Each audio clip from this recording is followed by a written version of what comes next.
Hey everybody, my video from this morning, my intro, didn't turn out real good, so I'm doing this a second time. But today's project, today's informational topic is how to make your Peterbilt a little bit cooler than it already was. Talking about lowering it a little bit, the cheapest, easiest, fastest way to lower it. In the grand scheme of things, it's cheaper than doing a lot of other stuff. It's a simple job that can be done in less than a day, probably less than $200 in parts.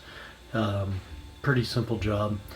It might be beyond what most guys can do for themselves on a weekend, but you take it to a competent shop and they should be able to do it no problem.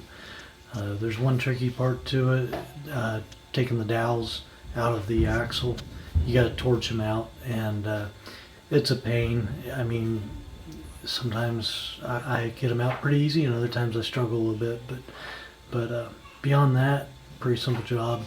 Not too expensive when you compare a lot of the other stuff that you like to do. Here you can see we got a 379 with the block still in it. That's about 2 inches we could remove and tighten up that gap between the fender and the tires. So here is an axle where we've already took the blocks out. You can see that spring is slammed down against the axle beam. This truck was lowered probably 1.5 inches by doing this. So here we got a couple blocks that I've already removed from trucks to do this exact job. There's a big block and a narrower one. They make some that are a little thinner than this even. But you can see removing this would be a decent difference in height. You can also see here that this thing is tapered. It's a little narrower on one end than the other. Got it. My angle gauge here was set it on top, and that's 3.4 degrees. Okay, that is very, very important. That sets the caster of your axle, and if you don't keep that angle in there, your axles don't set flat, and you will not be able to drive in a straight line. And if you're working on a steer axle on a truck, you are morally obligated to keep the truck safe. You should not be working on a touching a truck or driving a truck if you do something to it that makes it unsafe. A truck needs to be able to be handled and stop. If you can't do that, then you need to get it off the road. This is something I'm very firm about, believe in very much. My family's out there on the road, and so's yours, so we are serious about this concept. We don't want nobody hurt. So, in order to maintain that same angle, you need to get a shim to put between the springs and the axle beam. You can see here, this one's 3.95. That's close enough. There is a range there of 1.5 degree angle, I don't know, something like that, where it's all acceptable. So you will notice here that this is not an average piece of metal. It's not steel, it's not aluminum, it's actually bronze. You got to buy a bronze one. They sell these in aluminum. They're not made for a Class 8 application. You'll smash them and your axles don't get loose. Again, safety.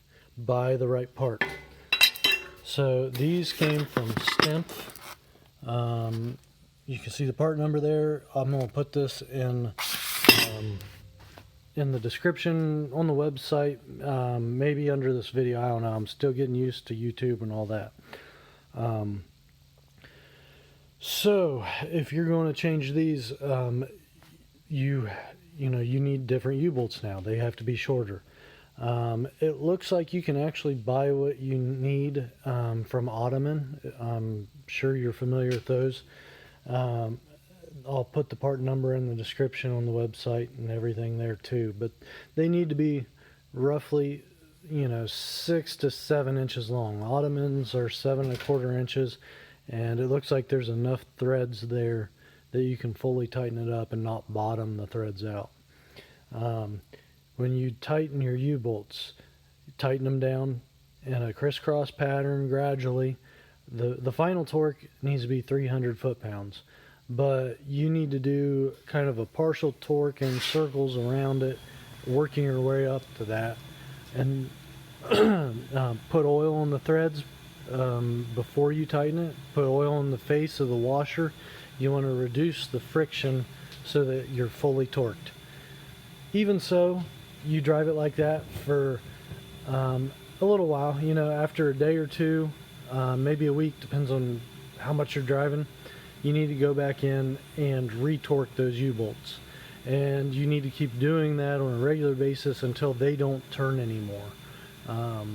The U-bolts stretch, and so you need to make sure that they stay tight.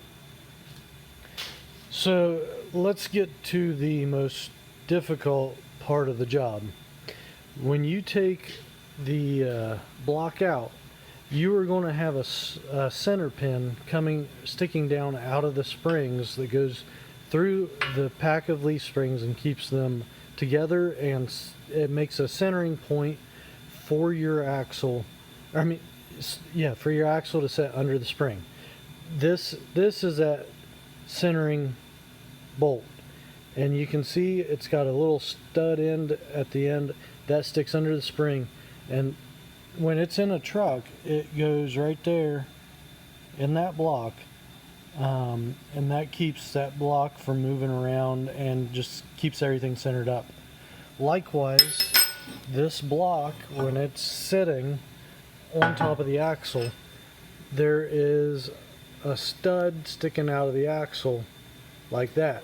It's a little dowel that's pressed in there. So now you got a dowel coming out of the axle, and you got one coming out of the spring. You got to remove the one out of the axle so that the one that was in the block can go into that axle. Getting that out is very difficult. You're not going to just put a pair of vice grips on it, heat it up, and turn it and move it out. You got to get a torch, and you got to torch it out, and it's probably 3/4 to an inch deep in that axle beam. It's going to be a pain to get out. Here's a picture of the axle beam with the dowel pin already removed out of it. This is what you're trying to accomplish with the torch. Torching that dowel out and having an axle beam left when you're done. So as you're doing this, you're going to have to lift that truck up and support it by the frame rails, and you're going to have to lift it up fairly high. Be safe about that.